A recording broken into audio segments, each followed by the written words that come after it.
satu saat saya berpikir kalau hanya nulis di koran terus, kita tidak pernah akan menjadi besar. Besar. Ya. Harus punya koran sendiri atau majalah sendiri.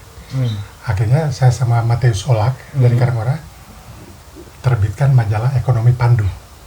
Di Jakarta nih? Di Jakarta. Kita mulai dari nol sama sekali, dan yang membanggakan saya waktu itu adalah bahwa kita mulai dari nol, dan majalah itu saya presentasikan di gedung koperasi yang di Gatot Subroto itu, Dekopin ya. Oh, Dekopin, Dekopin. Di situ, di depan forum itu saya presentasikan mengenai majalah itu dan mengenai yayasan pencinta koperasi. Jadi yayasan yang pencinta koperasi yang menerbitkan majalah itu. Tapi waktu itu saya kerja di BUMN. Sudah kerja di BUMN, sudah tangani majalah BUMN juga. Dan ini, tapi masih ada hal yang masih perlu dibuat lagi. Nah, gitu. Nah, jadi mau isi waktu tuh habis, gitu. Jadi dari majalah Pandu kira-kira 2 tahun ya. Kemudian di BUMN 12 tahun. Di bagian Pabean, di Tanjung Priok sama Cakung waktu itu. Tapi saya merasa ada hal yang harus saya tidak bisa tinggal lama di situ. Saya jual ide ke direksi untuk membuat biro baru, biro public relation. Jadi saya masuk ke BUMN itu tidak melamar. Awalnya masuk? Tidak melamar. Saya ada penjaga keamanan suatu orang Ambon yang kami suka nongkrong malam-malam sama teman-teman saya kan banyak ya. Kami nongkrong malam-malam sama mereka. Terus satu saat dia bilang, Bung sini. Saya lihat Bung ini sepertinya lain dari teman-teman tuh. Ya waktu saya juga di Berlan masuk, saya di Sartana masuk. Dulu kan zaman geng apa? Oh gitu. Pakai geng-geng. Geng. Siliwangi masuk. Bukit Duri Tanjakan masuk, Burita. Saya masuk semua. Oh, jadi kenal dari Ambon, orang Ambon itu lalu masuk? Bukan orang Ambon, orang macam-macam. Enggak, yang masuk ke BUMN tadi itu? Itu penjaga keamanan. Dia bilang, Bung, kelihatannya tidak seperti teman-teman yang lain ya. Sudah kerja belum? Belum. Oh, jadi masih nganggur? Masih. Punya ijazah nggak? Banyak. Saya bilang, kalau itu Bung besok bawa ijazahnya ke sini. Saya bawa semua ijazah saya mulai dari SR, seminar semua sampai kursus-kursus itu, jualan ensiklopedia itu saya pakai untuk kursus. 3 bulan dapat ijazah, 3 bulan dapat ijazah, begitu. Jadi karyawan situ, akhirnya mulai dari situ? Dari situ saya ditempatkan langsung di Tanjung Priok, urusan kepabianan. Itu tempat kerja basah. Duitnya kenceng? Tiap hari pegang duit banyak. Pokoknya baik. Tetapi hati gersang. Nah, di situ yang kemudian, tapi untungnya nulis jalan terus. Oh, tetap kirim? Tetap jalan terus. Jiwanya udah penulis. Jadi akhirnya sesudah 12 tahun, saya bilang sama bos, sudah saatnya ini kita perusahaan besar, 31 cabang seluruh Indonesia. Tapi belum punya biro public relation. Kehumasan tidak punya. Bagaimana kalau saya mulai? Saya mulai dari menerbitkan majalah. Bos saya itu kakak kandung Ali Sadikin, jenderal juga, Abu Sadikin. Sudah, oke, yuk silakan terbitkan. Tetapi MKL harus jalan, ekspedisi muatan kapal laut. Karena itu didirikan karena ada ijazah saya sebagai staf ahli Bomsaken. Salah satu syarat mendirikan MKL itu adalah harus punya ijazah. Orang yang punya ijazah itu, dan hanya saya yang punya waktu itu. Jadi saya masuk ke perusahaan karena dibutuhkan dan karena keahlian saya, gitu. Jadi selama saya di BUMN itu, saya masuk bukan ada bagian yang saya tinggal masuk, tidak. Ada bagian yang belum ada yang saya harus buat supaya ada dan saya kerja di situ. Jadi mau bikin sendiri untuk gitu ya? Nah, mereka perusahaan itu membutuhkan perusahaan ekspedisi muatan kapal laut sebagai anak perusahaannya. Karena ada jasa saya itu, maka izin itu jadi dipakai dan saya kerja di situ. Begitu. Nah, saya masuk ke jual ide untuk PR, itu justru mulai dari nol. Bikin majalah Suara Dharma dulu, sesudah Suara Dharma selesai, PR-nya jalan. Akhirnya lanjut terus menerus Bapak ya? Terus menerus. Kemudian terbitkan juga majalah lain. Bikin pertama. Yang Pandu itu, kemudian Suara Lembata, Sinar Lebotana, itu. Dan lebih lagi itu tahun 88 sampai 94. Itu saya jadi penulis di ensiklopedia itu. Ensiklopedia Nasional Indonesia. Jadi saya hitung ada majalah yang kami terbitkan sendiri itu, ya kita mulai dari nol itu majalah Pandu, terus majalah Suara Dharma, kemudian majalah Suara Lembata, kemudian majalah Sinar Tunas Indonesia, kemudian Sinar Lembata tadi sudah, kemudian majalah Bentara di sini, kemudian kalau di Katolik Live itu saya jadi redaktur pelaksana. Tapi yang menarik ini, seorang yang lahir besar di daerah terpencil nih ya, kampung, tapi menguasai sejarah Jakarta gitu. Sehingga dia menulis buku Toko Merah, itu kan luar biasa. Ya, itu juga karena ensiklopedia ini. Jadi di ensiklopedia ini kan saya banyak sekali nulis mengenai sejarah Jakarta. Tapi kan naskah-naskah terlepas kan, bukan ada satu buku. Besarnya di kampung kok datang cerita Jakarta. Iya. Uniknya di situ, kelebihan di situ, itu luar biasa. Iya. Itu luar biasa kalau menurut saya sih. Jadi saya pertama itu kan saya nulis di koran, saya tulis tentang Jakarta. Kemudian di majalah juga banyak di Jakarta. Akhirnya jadi ensiklopedia di Jakarta. Karena waktu saya lihat kok orang tidak tertarik menulis tentang Jakarta. Di situ saya masuk. Luar biasa. Akhirnya saya sudah ensiklopedia terbit tahun 94. Saya sudah mulai berpikir untuk menulis buku. Jadi dari tulis koran, bikin majalah sendiri, mimpin sendiri, kemudian akhirnya di ensiklopedia, dan akhirnya menulis buku sejarah Jakarta. Dan buku sejarah Jakarta yang pertama saya tulis itu Toko Merah. Toko Merah karena gedung itu adalah gedung kantor pusat kami, tempat saya kerja. Oh, itu sejarah Jakarta juga, salah satu sejarah Jakarta, luar biasa. Jadi gedung itu, dan itu saya nulis karena frustrasi. Kerja bertahun-tahun di gedung itu, posisi jabatan saya kan PR manager, public relation manager. Datang wartawan, datang wisatawan dari Eropa, datang peneliti. Tapi nggak ada buku panduan gitu? Bukan nggak ada panduan. Tidak tahu apa-apa bahwa itu gedung bersejarah. Tidak ada bahan. Terus saya tanya mereka, emang kamu kesini tanya itu gedung ini gedung apa? Oh, itu gedung bersejarah. Apa sejarahnya? Dari situ Bapak mulai gelutin. Di situ saya mulai lacak. Saya butuh waktu 8 tahun. Wah, lama juga.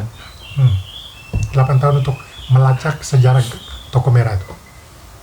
Tapi yang majalah lain jalan terus, nulis jalan terus. Tapi tetap tulis terus ya? Nah, penelitian ini jalan terus. Kebetulan ada dan mencari referensi Toko Merah ini sangat sulit. Karena sebagian besar kan udah nggak ada ya? Memang tidak ada. Iya. Tidak pernah ada orang yang tulis mengenai Toko Merah di Indonesia. Pelaku sejarahnya juga udah susah kali ya? Pelaku sejarah itu orang kantor itu. Mereka berkantor di situ. Tapi tidak tahu bahwa itu. Jadi kenapa saya frustasi? Kok tiap kali datang orang tanya, kok biar manajernya kok bodoh amat. Dia tidak tahu apa-apa bahwa ini gedung bersejarah. Iya. Jadi sadar bahasa ini tidak tahu. Kemudian setelah itu saya membaca bukunya ini, buku Historical Science of Jakarta. Oh ini nih. Ini buku yang saya baca buku ini, Adolf Eikon punya. Di situ dia singgung mengenai Toko Merah sedikit, sangat sedikit. Bahkan dia ragu menulisnya, kan dia bilang probably was built in 1730. Gitu. Tahun 1730. 1730 dibangun Toko Merah itu. Nah, akhirnya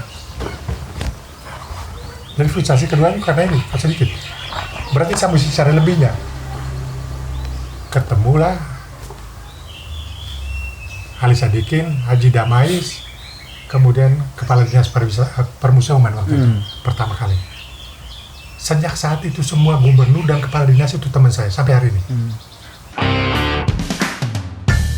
Oke Bapak. Nah dari nulis buku Toko Merah itu tuh Bapak pernah nulis buku-buku apa lagi selain yang di Jakarta tapi bicara tentang NTT? Sesudah Toko Merah kan masih ada sekitar 22 buku ya. 22 buku ya. Tentang Jakarta. Sejarah Jakarta yang sudah saya tulis. Iya. Seperti Si Jagur, Sejagun. kemudian Jejak Kejayaan Molenvliet, Pitung-pitung? Pitung, Oh, pitung enggak. Pitung, saya tulis semua.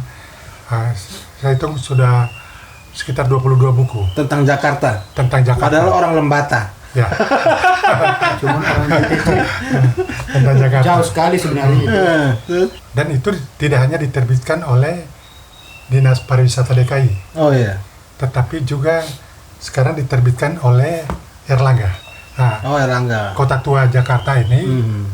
itu diterbitkan oleh Erlangga, beda. Hmm. Tentang Jakarta juga, Hmm. tentang Jakarta juga, Oh, jadi bukan dari penerbit lain. penerbit Oh, lain ya. Nah, jadi di samping ada penerbit Erlangga, ada Dinas Pariwisata DKI, tetapi juga saya juga narasumber sejarah Jakarta untuk Tata Pamer Baru Museum Bahari. Oh, iya iya. Itu saya nulis buku khusus untuk itu saja, itu hampir 30 buku. Aduh, banyak banget. Lumayan Pak. Untuk membuat diorama-diorama itu. Nah. Berapa lama Pak? Saya tidak pernah itu. Butuh waktu lama sekali Pak itu. Tidak. Saya kalau begitu nulis saja. Nulis aja. Nulis saja. Jadi dan itu antara 30 sampai 50 halaman ya, satu buku. Karena saya mau diorama itu mengungkapkan fakta sejarahnya.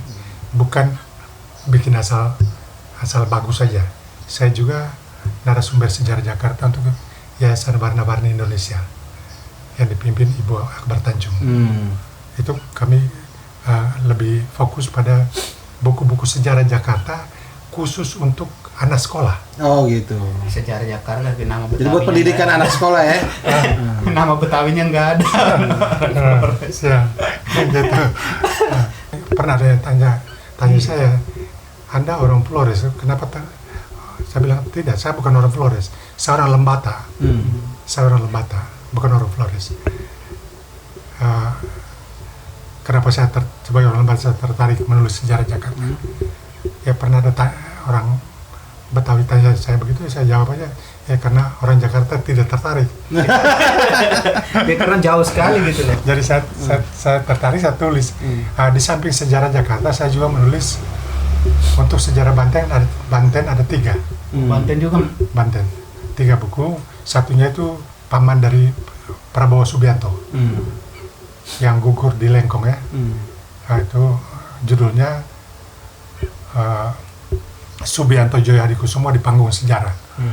Kemudian Serpong Bergolak, Lengkong Berdarah. Itu pertempuran yang terjadi di Tangerang Selatan zaman VOC. Kemudian ada satu lagi itu peran sejumlah tokoh nasional dalam perang kemerdekaan di Banten. Di Banten. Peran-peran tokoh-tokoh nasional gitu. Mereka di Banten ya. Kemudian saya juga nulis satu buku sejarah Sumatera Barat. Sumatera Barat.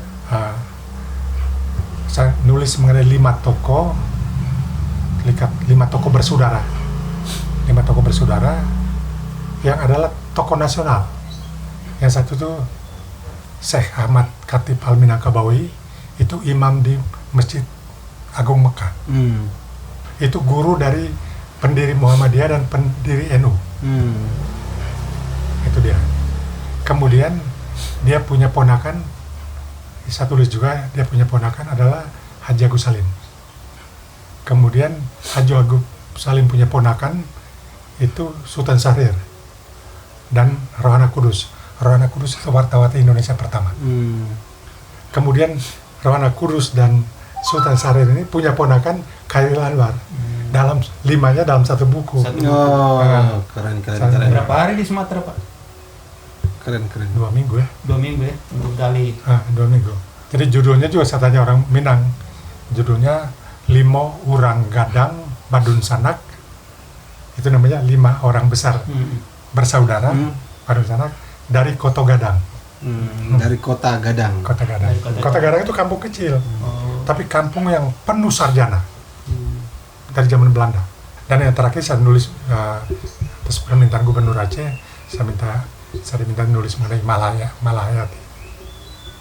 kita dapat referensi juga aja ya. Oh, mungkin gara-gara Bapak tulis soal Toko Jakarta. Merah. Toko Merah. Jadi satu saat saya dapat telepon dari orang namanya Reza Palevi. Saya bilang, Bapak ini apa bisa bicara dengan Pak Thomas? Saya sendiri. Bapak siapa? Saya Reza Palevi dari kantor Gubernur Aceh. Ada apa Bapak rupanya? Begini Pak Thomas, kami sudah membaca dan mengkaji buku Anda mengenai Toko Merah. Bisa nggak Pak Thomas menulis buku sejarah Aceh tapi dengan gaya Pak Thomas? Kayaknya Bapak penuh itu. Saya bilang boleh, tapi sejarah seperti apa? Terserah Bapak aja. Kalau begitu saya akan kirim 6 judul dengan topik yang berbeda mengenai Aceh. Saya kirim 6 judul ke sana, kemudian dibalas, ditelepon sama gubernur. Saya bilang, saya lebih tertarik kalau saya menulis mengenai Malahayati, Laksamana wanita pertama di dunia. Di dunia. Di dunia, Laksamana wanita pertama, Laksamana armada wanita pertama di dunia. Dia itu yang membunuh Cornelis Dautman. Gitu. Nemu aja Bapak. Kemudian dia tanya, kenapa harus dia Pak Thomas? Supaya orang Indonesia ini jangan hanya terpaut sama Cut Nyadin sama Cut Mutia.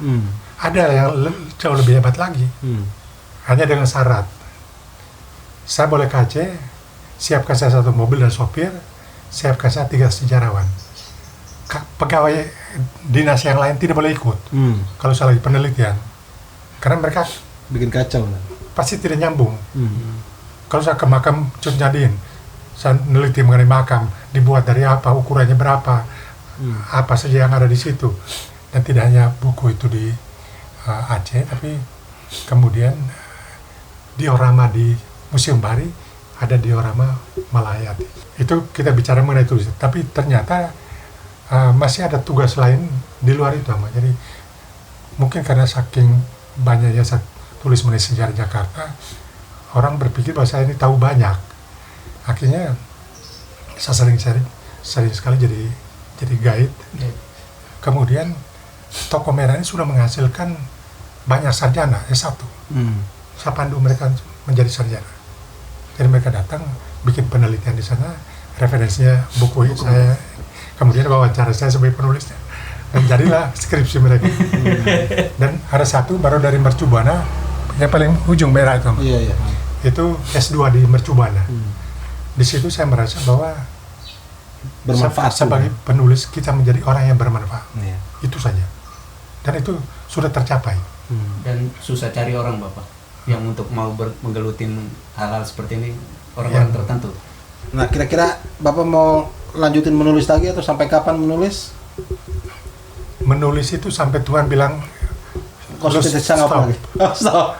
Tuhan bilang sudah cukup Thomas. Stop. Itu. Karena penulis itu tidak pakai pensiun. Tidak kenal pensiun.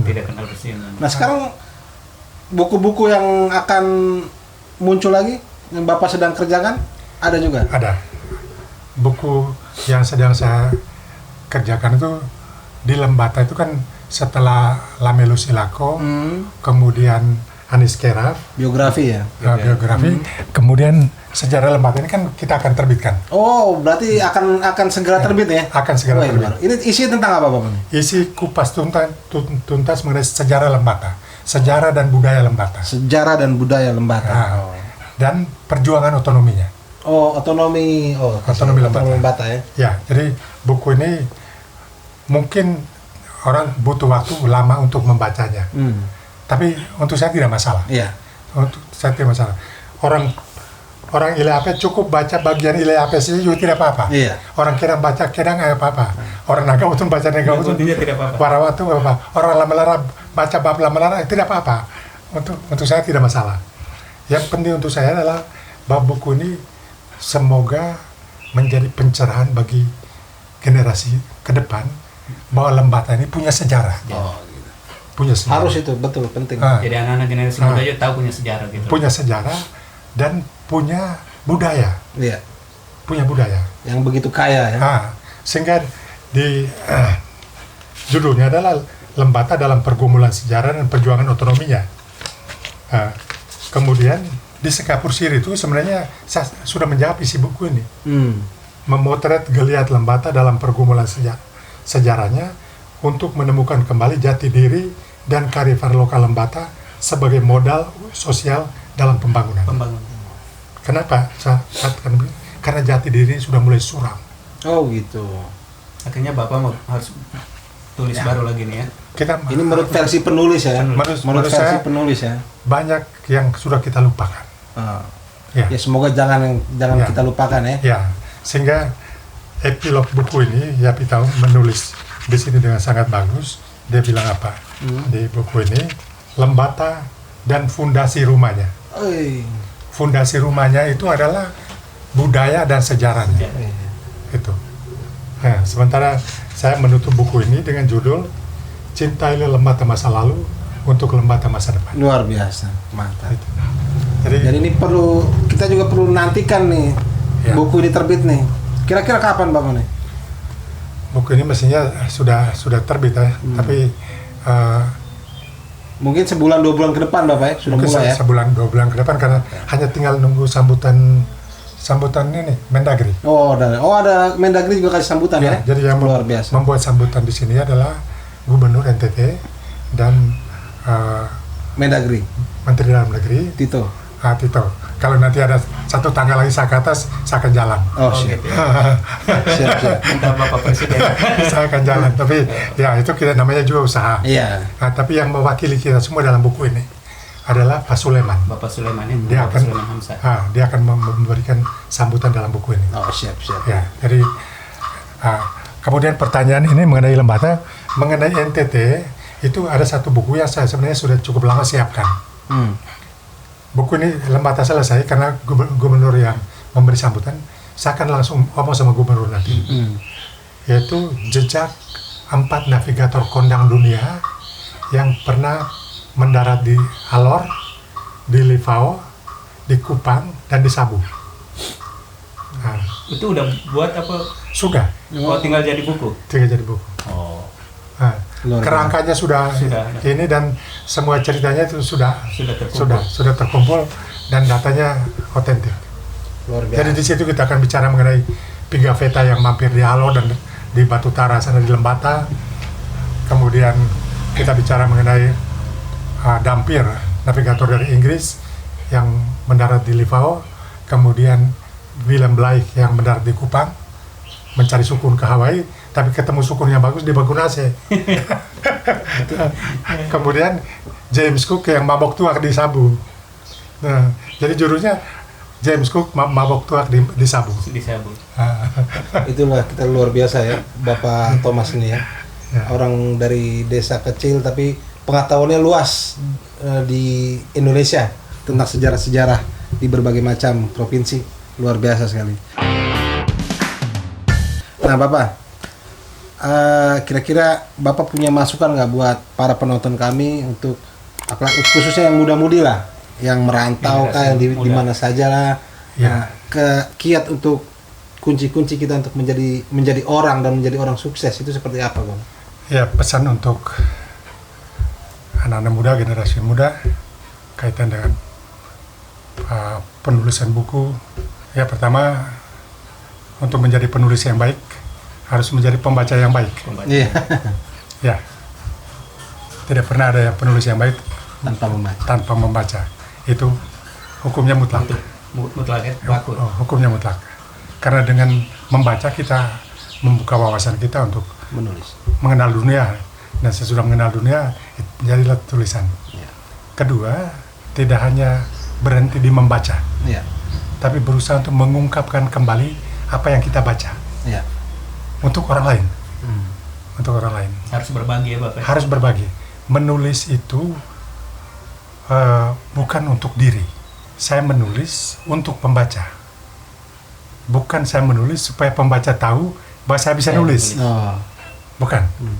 Jadi dalam menulis, karena kita menulis untuk pembaca, maka sampai kepada gaya penulisan, kata-katanya, gunakanlah bahasa pembaca.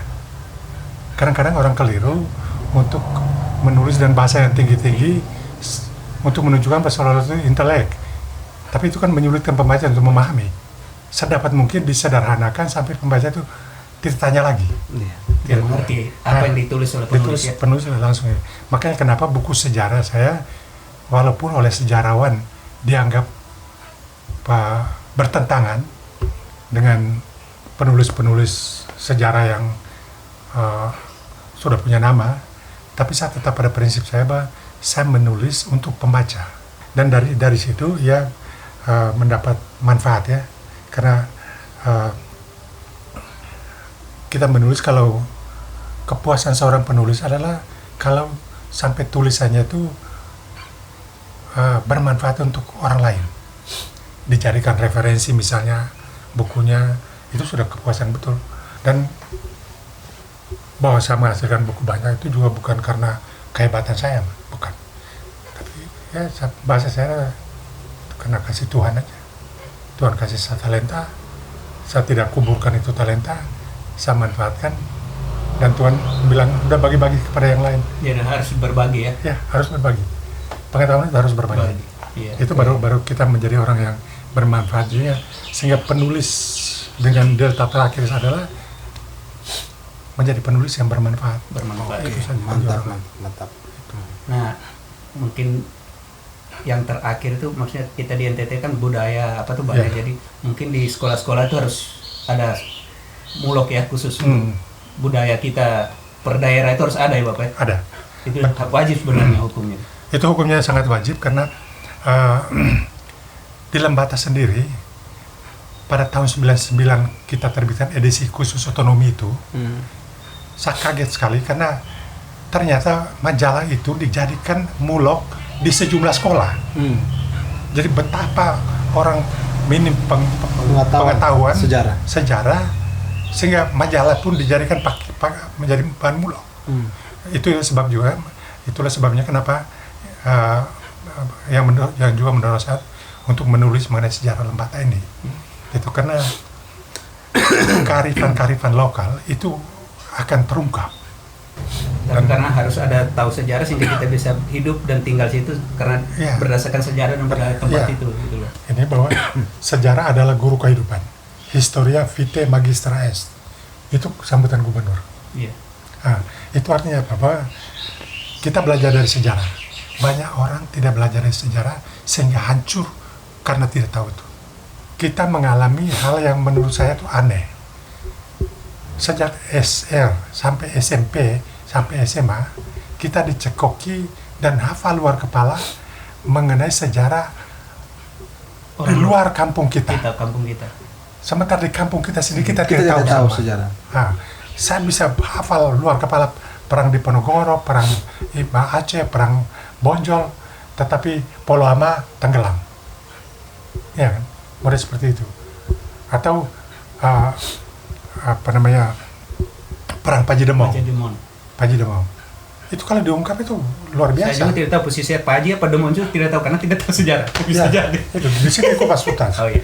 Nah, jadi kita mengharapkan bahwa buku ini akan menjawab cukup banyak hal yang selama ini masih samar-samar, masih kabur, sehingga saya mengajak terutama kaum muda jangan berhenti membaca, jangan berhenti menulis, dan menyelamlah lebih dalam. Dan cintai sejarah ya. Dan cintai sejarah itu, spirit sejarah tidak boleh mati. Oke. Terima kasih. Semoga pembicaraan kita ini bermanfaat ya, banyak manfaatnya. Jadi jangan lihat wah dengan nulis atau apa nanti mati gitu loh, tidak bisa hidup. Tidak ada kamus itu ya Bapak ya? Tidak ada. Jadi generasi muda kalau mau jadi penulis, tapi harus benar-benar mencintai tekun. Gitu loh. Kunci sukses itu kan adalah tekun.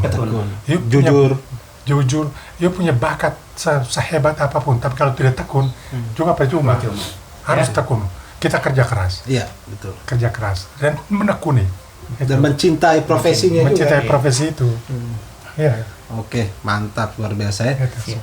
Ya, mungkin sekian dulu ya. Iya. Terima kasih Bapak Thomas atas jamuannya, berbagi kita ceritanya. Bisa makan pisang goreng, pisang rebus, ubi rebus. Berbagi ceritanya, semoga bermanfaat buat generasi muda. Siap. Jadi semua aspek itu ada. Iya. Tinggal kita mau di mana, kuncinya tekun. Itu pasti. Ya. kita bisa hidup. Ya, jadi jangan bermimpi yang jauh-jauh. Ya. Yang ada pada diri kita talenta yang diberikan Tuhan Ya. kita manfaatkan. kita manfaatkan. Betul. Siap. Ya, sampai jumpa di episode berikut di Kapur Siri bersama saya Emil Batona. Willy Kiraf. Ciao. Sampai jumpa.